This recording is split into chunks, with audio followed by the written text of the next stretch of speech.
नमस्कार दर्शक बंधु, जय जगन्नाथ। पवित्र दोल पूर्णिमा अवसर में मोर समस्त भाई भौणी मानू हार्दिक शुभेच्छा एवं शुभकामना। चलित वर्ष मार्च 14 तारिख में पालन होगाकू जाउची पवित्र दोल पूर्णिमा, जहाँकि आम हिंदू धर्म रे अनेक महत्व रखि थाए। बंधुगण, एही दिन चंद्रग्रहण मध्य लागिबाकू जाउची। एहा एक पूर्ण चंद्रग्रहण हेबो। सूर्यग्रहण हेउ कि चंद्रग्रहण पृथ्वी रे विभिन्न प्रकारर परिवर्तन आनी थाए। एही चंद्रग्रहण सबु राशि रे भिन्न भिन्न प्रभाव पकाई थाए। किछि क्षेत्र रे एहा भल फलाफल देई थाए तो आउ किछि क्षेत्र रे नकारात्मक फलाफल देई थाए। एही वर्ष चंद्रग्रहण 14 मार्च फाल्गुन पूर्णिमा सकाळ 9:29 रे आरंभ हेबो एवं अपराह्न 3:29 रे शेष हेबो। भारतीय समय अनुसार चंद्रग्रहण दिन बेला पड़िबाकू जाउची, तेणु एहा भारत रे दृश्यमान हेबो नाही एवं एही दिन हांडी छाड़, पाक त्याग एवं देवनीति को निषेध करा जिवो नाही। तेणु आपण माने धूमधाम रे दोल पूर्णिमा पालन करि परिबे। एही दिनटी आम पई बहुत गुरुत्वपूर्ण अटे। तेबे बंधुगण, एही दोल पूर्णिमा परठारु एमिति किछि राशि गुड़िक अछंती जेउ मानकर भाग्य बदलिबाकू जाउची। तेबे चालंतु जानिबा सेही भाग्यशाली राशि गुड़िक विषय रे। आगकू बढ़िबा पूर्वरु आपण माने जदि आम चैनल रो नूतन दर्शक होइथांती तेबे आम चैनल को निश्चित सब्सक्राइब करि दियंतु एवं पाखरे थिबा बेल आइकन को प्रेस करि दियंतु। प्रथम भाग्यशाली राशिटी हेउची मिथुन राशि। एही राशिर व्यक्ति विशेष मानक उपरे सफलतार स्रोत बहिबाकू जाउची। आपणकर प्रत्येक चेष्टारे आपणको सफलता मिलिबो।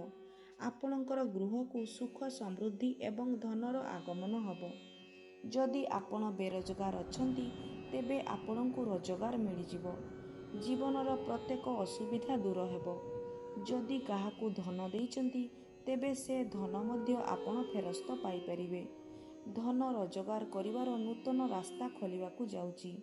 आपणकर आर्थिक स्थिति सुदृढ़ हेबो।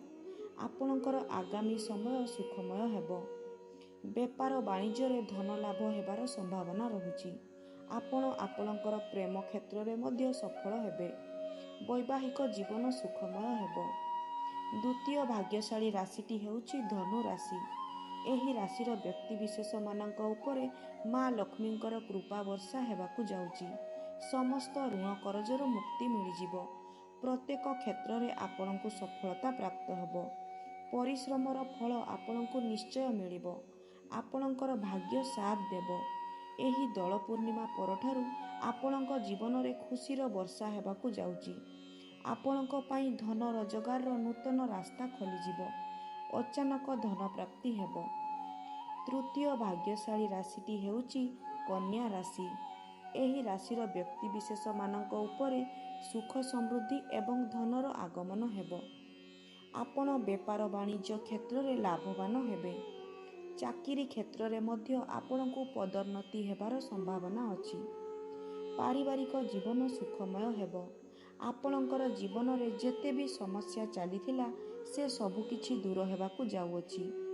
नूतन जानवाहन क्रय करि पारंती।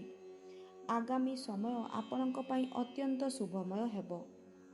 चतुर्थ भाग्यशाली राशिटी हेउची मीन राशि। बेपार वाणिज्य रे प्रचुर लाभ पाइबे। विद्यार्थी माने विद्या क्षेत्र रे सफलता लाभ करिवे। पारिवारिक जीवन सुखमय हेबो। माँ लक्ष्मींकर आशीर्वाद प्राप्त करिवे। जदि आपण बेरोजगार अछंती तेबे आपणको आपणक मन पसंदर चाकरी प्राप्त हेबो। धनर आगमन हेबो। बेपार वाणिज्य रे भल लाभ हेबो। नूतन जानवाहन क्रय करि परिबे। पंचम भाग्यशाली राशिटी हेउची सिंह राशि। एही राशिर व्यक्ति विशेष मानकर भाग्य एही दोल पूर्णिमा परठारु संपूर्ण भावरे बदलिबाकू जाउची। अचानक आपणको धन लाभ हेबो। एही दोल पूर्णिमा परठारु आपण जेउ भी कार्य आरंभ करिवे सेथिरे सफल हेबे। भाग्य आपणकर साथ देबो।